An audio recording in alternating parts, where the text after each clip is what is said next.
여러분 한 주간 평안하셨습니까? 네, 이렇게 씩씩한 대답을 들어본 적이 없습니다. 네, 감사하게도 우리는 지난 월요일부터 사회적 거리두기가 완전 해제되어서 일상을 다시 되찾게 되었습니다. 그동안 교회를 함께 기도하고 또 말없이 코로나 방역침을 달 따라준 교우들에게 감사의 마음을 전합니다. 이제 주 안에서 우리의 삶이 다시 회복되고 또 우리 교회의 모든 사역, 예배가 회복되는 기쁨이 있기를 간절히 바라고 소망합니다. 그러나 아직도 코로나가 완전히 물러간 것은 아닙니다. 우리는 계속해서 마스크를 써야 됩니다. 그래서 교회가 안전하게 그리고 지혜롭게 일상을 회복해가는 기쁨을 누릴 수 있기를 바라고요. 오늘 우리 예배 가운데 주님 주시는 부활의 기쁨이 함께하기를 간절히 소망하고 축복합니다. 지난 화요일 교육자들과 함께 울진, 삼척, 동해안 산불 지역, 피해 지역을 다녀왔습니다. 울진 지역 산불 대책 상황실이 마련된 울진 제1교회를 방문해서 이곳 지역의 어려운 상황, 피해 상황을 들을 수 있었습니다. 그리고 이번 산불로 교회 건물이 전소되었던 새 교회를 찾아서 또 교회에서 마련한 성금을 전달하였습니다.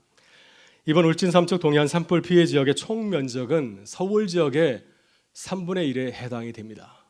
어마어마한 면적이 이번 산불로 살림이 다 소실되었습니다.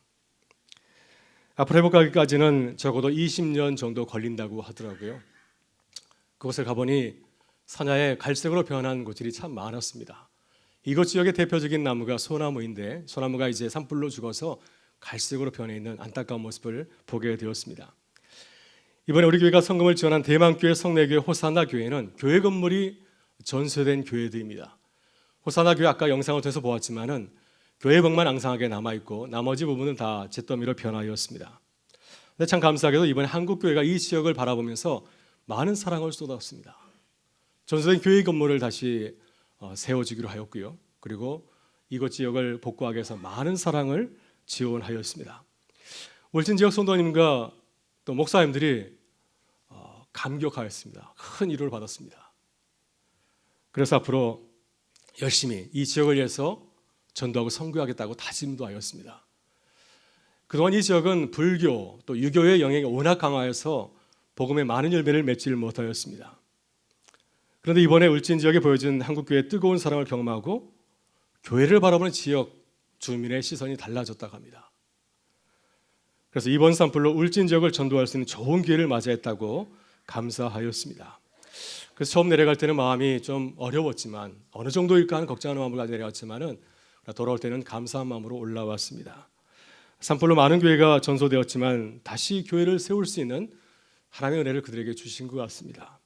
또 영적으로 침체된 울진 지역 교회들이 다시 전도할 수 있는 새 마음 또 새로운 기회를 찾게 되어서 참 감사하였습니다. 이것이 주님이 우리에게 보여주시는 부활의 은혜인 줄 믿습니다. 우리의 삶에 무너질 때 하나님께서는 우리가 생각하는 전혀 다른 방법으로 또 전혀 다른 손길을 통하여서 회복의 은혜를 주시는 것 같습니다. 코로나가 해제되었다고 하지만 여전히 우리의 삶은 어렵고 힘든 가운데 있습니다. 하나님께서 우리의 생각하는 전혀 다른 모습을 통하여서 또 우리에게 새로운 회복의 은혜를 주실 것을 기대하고 소망합니다. 그래서 주님을 간절히 사모하면서 나가는 교회와 성도님들이 되시기를 바랍니다. 오늘 부활절 둘째 주일입니다. 오늘 함께 나눌 말씀은 예수님의 부활을 경험하고 부활의 증인으로 살아간 예루살렘 교회의 이야기입니다. 예루살렘 교회는 예수님의 부활을 전하였던 초대교회 제자들이 세운 첫 번째 주님의 교회입니다. 제자들은 오순절 성령 강림 사건을 경험한 이후에 교회의 모습을 세상에 처음으로 드러내었습니다.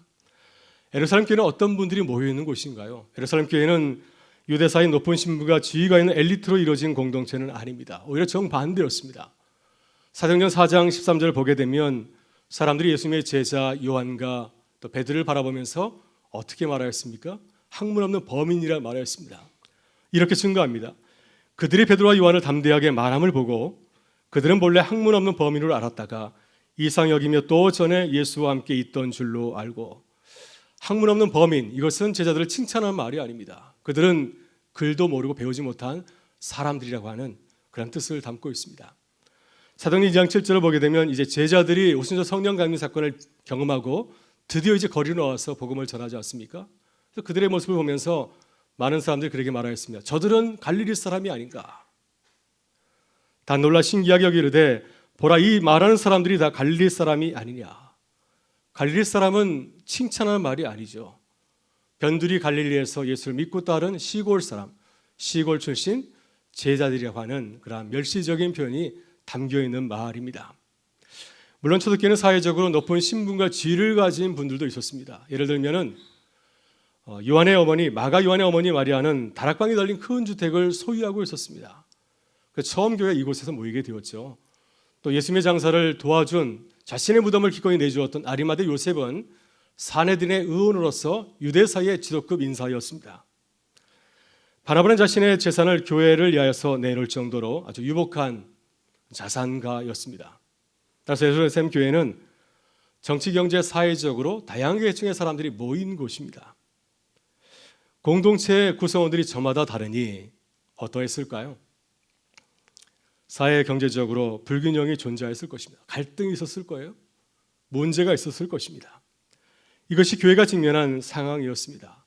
예루살렘 교회는 이러한 상황을 잘 극복한 신한 공동체였습니다. 오늘 본문은 교회 이상적인 모습을 보여준 예루살렘 교회를 소개하고 있습니다. 예루살렘 교회는 다양한 구성원들이 있었지만은 한마음 한뜻으로 하나가 된 공동체였습니다. 예루살렘 교회의 성도들은 어려운 가운데서도 부활 신앙으로 복음을 전한 신앙 공동체였고요. 또 예루살렘 교회는 필요에 따라서 서로 나누고 공유하는 경제 정의를 실천하였던 모범적인 공동체이기도 하였습니다. 이것이 세상에 처음으로 모습을 드러낸 예루살렘 교회의 아름다운 모습입니다. 오늘 우리도 코로나 상황에서 부활 신앙을 가지고 살아가고 있습니다. 우리는 고난의 현실 가운데서, 어려운 현실 가운데서도 부활의 신앙을 가지고 살아가야 됩니다. 그렇다면 어떻게 우리의 삶의 자리에서 세상에서 교회와 성도로 부활의 증인으로 살아갈 수 있을까요? 오늘 예루살렘 교회의 모습을 함께 나누며 우리를 향하신 주님의 뜻을 나누는 기쁨이 함께하기를 간절히 바랍니다. 먼저 교회는 주 안에서 한 마음과 한 뜻이 되어야 됩니다. 우리는 주 안에서 한 마음과 뜻이 같은 공동체가 되어야 됩니다. 예루살렘 교회는 어떤 교회였습니까? 오순절 성령 강림 사건 이후에 급성장한 교회이죠. 예수님의 무덤에서 부활하신 후에 제자들이 다시 모여들었습니다. 그러나 오순절 성령 강림 사건을 경험하기 이전에는 세상에 자신의 모습을 드러내지 못하였습니다. 아직도 세상이 두려웠기 때문이죠. 그래서 부활신앙으로 담대하게 세상에서 현실과 부딪히며 살지 못하였습니다. 그러나 제자들은 부활절 이후 오순절 성령 강림 사건을 경험한 이후에는 완전히 달라졌습니다. 이제 그들은 더 이상 세상을 두려워하지 아니하고 세상과 부딪혔습니다. 그래서 세상에 하나님의 부활의 생기와 힘을 불어넣어 주었고요. 그전에 사람들의 손가락질을 받는 그런 대상이었지만 이제는 세상이 기쁨이 되는 교회가 되었고 세상의 희망이 되었습니다. 그렇다면 예루살렘 교회가 새롭게 달라진 모습은 무엇일까요? 그것은 주 안에서 모두가 하나 된 것입니다. 많은 구성원들이 모여들었지만 한 마음 한 뜻을 가졌고 함께 삶을 나누고 공동체를 이룬 것입니다. 본문 32절은 예루살렘 교회의 모습을 이렇게 소개합니다. 믿는 무리가 한 마음과 한 뜻이 되어 모든 물건을 서로 통용하고 자기 재물을 조금이라도 자기 것이라는 이가 하나도 없더라. 예루살렘 교회는 여러 구성으로 이루어진 교회였습니다. 교회가 갑자기 부흥하면서 갑자기 교회당이 부족할 정도로 많은 사람들이 몰려들게 되었습니다. 다양한 계층의 사람들, 다양한 지역의 사람들이 모였습니다. 예수님을 처음부터 믿은 그런 제자들도 있었고 나중에 예수님을 믿은 자들도 있었습니다. 또 그들 가운데는 히브리어를 구사하는 히브리파 유대인들도 있었고 헬라를 구사하는 디아스포라 유대인, 헬라파 그리스인들도 있었습니다. 이방인도 있었고요. 신분이 높은 자도 있었고 그렇지 못한 자들도 있었습니다. 남자도 있었고 여자도 있었고 어린이도 있었습니다. 다양한 출신과 다양한 신분의 계층 사람들이 모여들었습니다. 놀라운 사실은 무엇인가? 이렇게 다양한 사람들이 모여들었지만은 교회가 흩어지지 아니하고 교회가 하나가 되었다고 하는 사실입니다. 공동체는 한 마음과 한 뜻을 이루었습니다. 여러분 그렇다고 예루살렘 교회가 문제가 전혀 없었을까요? 아무런 문제가 없이 평안하였을까요? 만일 그렇다면 그 공동체는 살아있는 공동체가 아니죠. 어떻게 살아있는 공동체가 문제가 없을 수 있습니까? 어떻게 사람들 가운데 부딪히면서 생기는 문제가 없을 수 있겠습니까? 따라서 예루살렘 교회도 문제가 참 많았습니다. 사도행전 6장을 보게 되면 예루살렘 교회 공동체 가운데서 가난한 가부들이 제자들에게 불만을 터뜨려서 예루살렘 교회가 처음으로 갈등과 분열의 위기를 맞게 되었습니다. 교회가 이제 가난한 자들에게 구제하는 가정 가운데서 일부 사람들이 소외되었는데 그들은 바로 헬라어를 구사하는 디아스포라 유대인들이었습니다. 이들이 교회 구제에서 빠지게 된 것입니다. 이것이 예루살렘 교회가 처음으로 문제를 표출한 사건이죠. 만약 예루살렘 교회가 이 문제를 지혜롭게 잘 해결하지 못했다고 한다면 교회는 더 갈등하고 더 분열하였을 것입니다. 그러나 그때 교회는 구성원들의 이야기에 귀를 기울이고 대안을 제시하였습니다.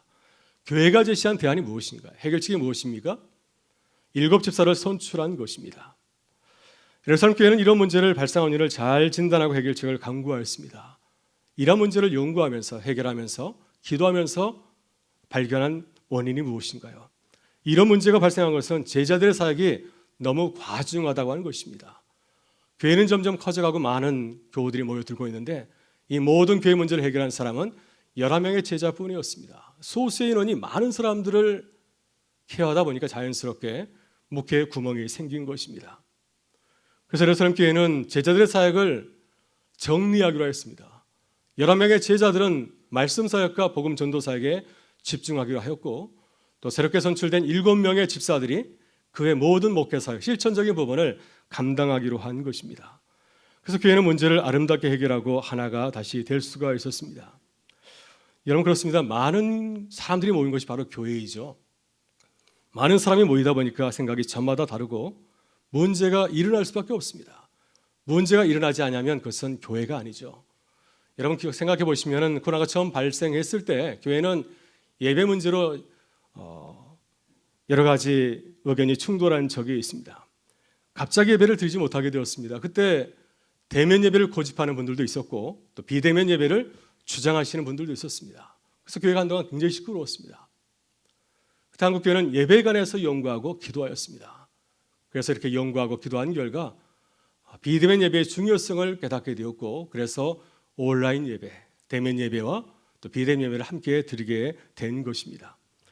여러분 어떻게 교회가 한마음 한뜻이 될 수 있을까요? 어떻게 교회를 세우신 주님의 뜻을 깨닫고 하나가 될 수 있을까요? 우리는 서로의 생각이 부딪히고 하나가 되지 못할 때 우리의 생각을 다시 해야 됩니다. 우리의 생각을 다시 고쳐야 됩니다. 그래서 그리스도 안에서 하나가 되도록 서로 존중하고 기도해야 될 줄 믿습니다.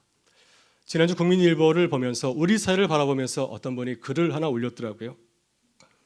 글 내용이 참 나누고 싶어서 말씀을 드립니다. 이렇게 갈등이 많은 현실에서 내 생각이 잘못되었다는 사실을 깨닫지 못하고 고집하고 있다고 한다면 우리 마음에는 이런 마음이 있다고 하는 것입니다. 전도자, 검사, 정치인이 내 안에서 날뛰고 있다고 하는 것입니다. 전도자는 어떤 사람인가요? 전도자는 내 믿음을 고수하려고 또 설교를 하시는 분들이죠. 다른 사람의 생각은 존중하지 않고 자신의 생각을 말하는 사람을 전도자. 그래서 그렇게 전도자를 표현하였습니다. 검사는 어떤 사람입니까? 변화된 현실을 고려하지 아니하고 상대방의 틀린 점을 붙잡고 그것을 끝까지 몰아세우는 사람. 정치인은 어떤 사람입니까? 자신의 실수나 잘못은 인정하지 아니하고 사람들을 동원해서 여론몰이를 하고 로비를 벌이는 사람들. 우리 안에 전도자, 또 검사, 정치인의 마음이 있다고 한다면 우리는 갈등상에 잘 대처할 수가 없습니다. 다른 사람과 대화를 통해서 문제를 잘 해결해 갈 수가 없는 것입니다. 그래서 우리는 갈등상에서 어떻게 해야 될까요? 어떻게 해야 잘 대처할 수 있겠습니까? 이 칼럼에서는 과학자처럼 생각해야 된다 말하고 있습니다. 과학자는 어떤 사람입니까? 자기가 알고 있는 사실도 의심하죠. 또 새로운 사실에 대해서 호기심을 품고 연구합니다. 새로운 데이터를 근거하여서 자신의 견해를, 자신의 생각을 계속해서 수정하고 보완하는 사람. 이런 태도를 가질 때 유연한 태도로 변화된 현실, 공동체의 갈등상을 잘 풀어갈 수 있다고 하는 것입니다. 여러분 그렇습니다. 우리는 겸손하게 내 생각을 내려놓고 과학자처럼 상을 살피고 주님의 뜻을 물어야 됩니다. 그리고 나의 뜻을 주장하기 이전에 상대방의 생각을 존중하고 경청해야 됩니다. 그럴 때 교회가 하나 될 수 있지 않을까요? 그래서 우리 교회도 예루살렘 교회와 같이 한 마음과 한 뜻을 이루어가는 주님의 교회가 될 수 있기를 간절히 소망하고 또 축복합니다. 다음으로 교회는 부활 신앙을 전하며 살아가야 됩니다. 예루살렘 교회는 놀라운 부흥과 성장을 이룬 교회입니다. 그러나 상황은 결코 녹록질 않았습니다. 우리가 잘 알고 있는 것처럼 예수님의 제자들은 예수님께서 이제 십자가에 달려 돌아가실 때 예수님을 부인하고 다 도망쳐 버리지 않았습니까?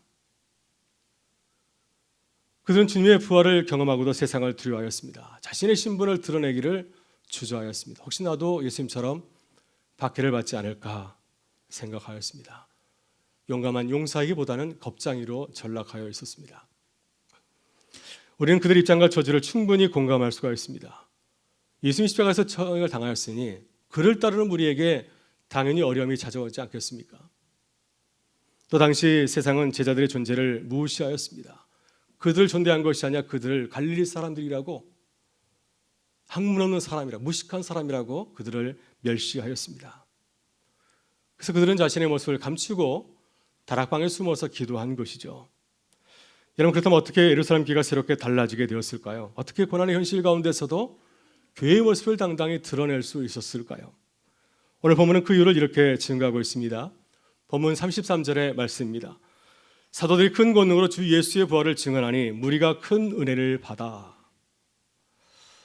예루살렘과 강하고 담대한 교회로 거듭나게 된 것은 부활 신앙으로 일어났기 때문입니다. 그들은 자신을 무너뜨리고 가는, 자신을 무시하고 멸시하는 그러한 세상을 바라보면서 부활 신앙으로 대응하였습니다. 사도행전 2장을 보게 되면 이제 제자들이 처음으로 성령의 놀라운 은혜를 경험하고 거리로 뛰쳐나와서 복음을 전하는 장면이 나오죠. 처음 거리에 나서는 제자들의 마음이 어떠했을까요? 두려운 마음이 있지 않았을까요? 혹시 나의 신변에 어떤 일이 벌어질까 걱정하고 염려하는 마음이 어찌 없었겠습니까? 그러나 그들은 이런 마음의 부담과 어려운 현실을 바라보면서도 믿음으로 도전하였습니다. 그리고 제자들이 믿고 의지하는 예수님의 그 부활의 능력을 의지하면서 자신들의 신앙을 사람들에게 전파하였습니다. 그때 생각하지 않았던 놀라운 성령의 역사가 그들과 함께하였습니다. 어떤 일이 벌어지게 되었나요? 많은 사람들이 그들을 보고 놀라고 주목하였습니다. 그들이 전하는 메시지를 들었어요. 물론 그들 가운데는 조롱하는 자도 있었습니다. 저들이 술에 취했나 보다 하면서 그들을 조롱하는 자도 있었지만 제자들이 각 사람의 방언으로 복음을 전하는 모습을 보면서 크게 놀라고 그들의 말씀에 귀를 기울이게 되었습니다. 여러분, 그렇습니다. 예루살렘 교회가 어려운 현실 속에서도 성장하고 부흥하는 역사를 경험한 이유가 있습니다. 그 이유가 무엇일까요?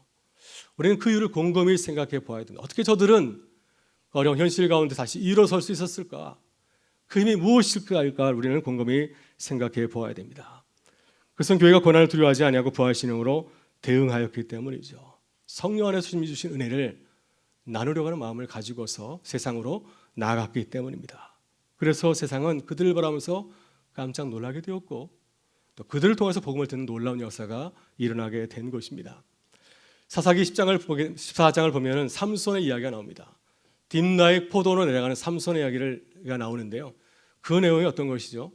삼손이 이제 딥나의 포도로 내려가게 될 때 갑자기 사자 한 마리가 나타나서 삼손에게 달려들었습니다. 그때 하나님의 영이 삼손에게 강하게 임하여서 맨손으로 사자를 잡아주기는 놀라운 역사를 하였습니다.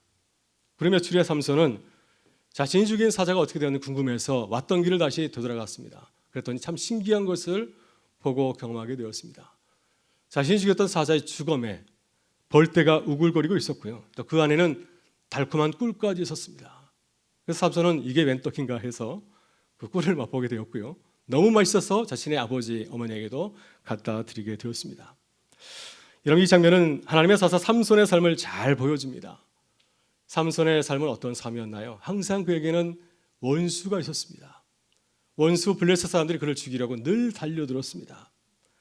마치 그 모습이 삼손에게 달려든 사자와 같지 않습니까? 삼손이 이를 두려워하지 아니하고 믿음으로 맞서게 될 때 어떤 일이 벌어지게 되었습니까? 사자의 죽음에서 달콤한 꿀을 찾았던 것처럼 하나님이 주시는 놀라운 승리와 또 신앙의 달콤함을 맛보고 경험하게 되었습니다. 여러분, 우리 인생이 이와 같습니다. 날마다 우리 삶의 자리에는 우리를 덮치려고, 우리를 넘어뜨리려고 달려드는 사자와 같은 원수들이 있습니다. 이것이 우리가 살아가는 인생이 아닐까요? 하나님께서 우리에게 사자를 보내신 이유가 있습니다. 하나님께서 삼손에게 사자를 보내신 이유가 있습니다. 그 사자를 통해 하나님이 주시는 신앙의 달콤함을 맛보게 하려고 하는 것입니다. 여러분, 어려운 일을 만날 때 부활하신 주님을 기억하실 수 있기를 바랍니다. 우리는 어떤 분을 믿는 사람들인가요? 무덤에서 부활하신 예수 그리스도를 믿는 믿음의 사람들인 줄 믿습니다. 우리가 부활하신 주님을 믿고 선포하게 될 때 하나님께서 예비하신 놀라운 승리와 기쁨을 맛보게 되는 삶을 살아가게 될 줄 믿습니다. 그런 은혜가 함께 하실 수 있기를 주의 이름으로 축원합니다. 마지막, 교회는 사랑으로 서로 필요한 것을 돕고 섬겨야 됩니다. 예루살렘 교회는 세상에 좋은 소문이 난 교회이고요, 사람들에게 감동을 준 교회입니다. 왜냐하면 사람들이 가장 중요하게 생각하는 경제 문제를 해결해 주었기 때문이죠. 지금도 우리가 가장 바라는 것은 경제의 문제가 아닐까요? 삶이 편하고 아무 문제 없이 살아가는 것, 이것이 가장 중요한 문제가 아니겠습니까? 근데 예루살렘 교회는 놀랍게도 이 어려운 문제를 잘 해결해 주었습니다. 어떻게 이 문제를 해결해 주었나요? 모든 물건을 함께 소유하고 통용하게 하였습니다. 자기 소유라고 주장하지 아니하고 필요한 사람들이 서로 나누어 갖는 그러한 정말 이상적인 공동체를 이루었습니다. 32절의 말씀입니다.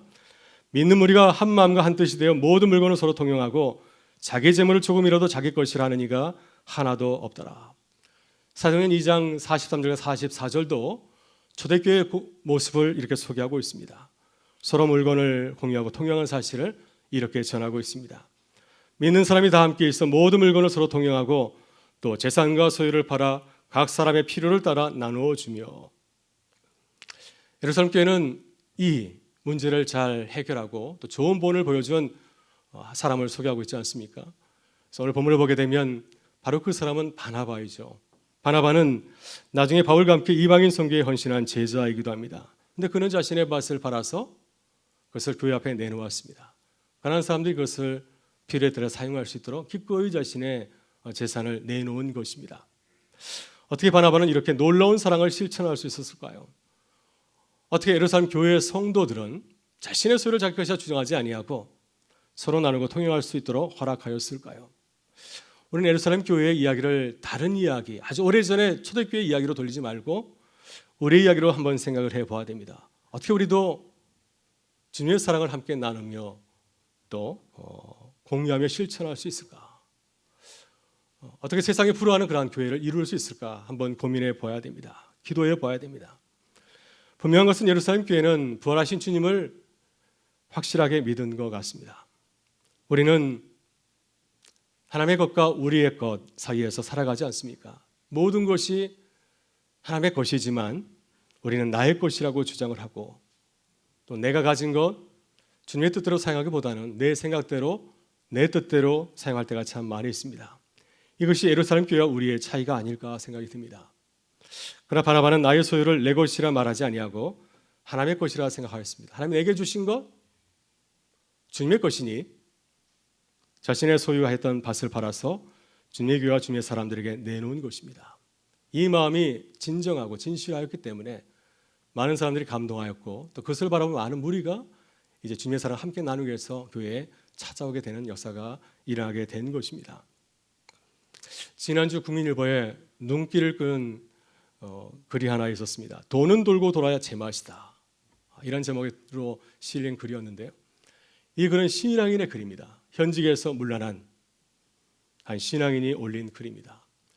이분은 은퇴하고 나서 비로소 자기 집을 마련하였습니다. 그동안은 아마도 공간이라든지 사탁에서 생활한 것 같아요. 근데 이제 은퇴하신 후에 자기 집이 없기 때문에 여러 사람의 도움을 받아서 이제 집을 마련하게 된 것입니다. 이분은 새롭게 생긴 집 때문에 기뻐한 것이 아니라 고민하였습니다. 이 집을 어떻게 하면 좋을까? 내가 세상을 떠날 때 좋은 일에 맡기고 빈손으로 떠나면 될 것인가? 이런 고민을 하였던 모양입니다. 그러면서 예수님이 재산이 많은 사람에게 한 말씀이 떠올랐습니다. 내게 부족한 것이 있다. 내게 있는 것을 다 팔아 가난한 자들에게 주라. 이 말씀 가운데 다 팔아라고 하는 말씀이 눈에 들어온 모양입니다. 그 뜻이 무엇일까? 이 말씀을 문자적으로 이해하게 되면은 내가 가지고 있는 동산, 부동산을 막론하고 모든 것을 다 팔아서 가난한 자에게 주라고 하는 말씀입니다. 이 말씀을 묵상하다가 이런 깨달음을 가졌다고 합니다. 내가 살아있는 동안 계속해서 가난한 자들에게 나누고 또 나누어서 이 땅을 떠날 때에는 내 재산이 최소화되는 것, 빈손이 되는 것, 이것이 주님의 뜻이 아닐까. 이런 깨달음이 들어서 앞으로는 내 것을 묶이지 말고 계속 가난한 자들에게 주고받기를 열심히 하려고 한다는 그런 고를 신문에 올린 것이었습니다. 여러분, 그렇습니다. 우리는 어떤 사람들인가요? 우리는 사이에서 살아가는 사람들입니다. 이 땅과 하나님 나라 사이에 서 있는 자들이죠. 만일 부활하신 주님을 우리가 믿는다고 한다면 우리는 이 세상에서 잘 사는 것도 무척 중요하지만 하나님 나라를 위해서 살아가야 됩니다.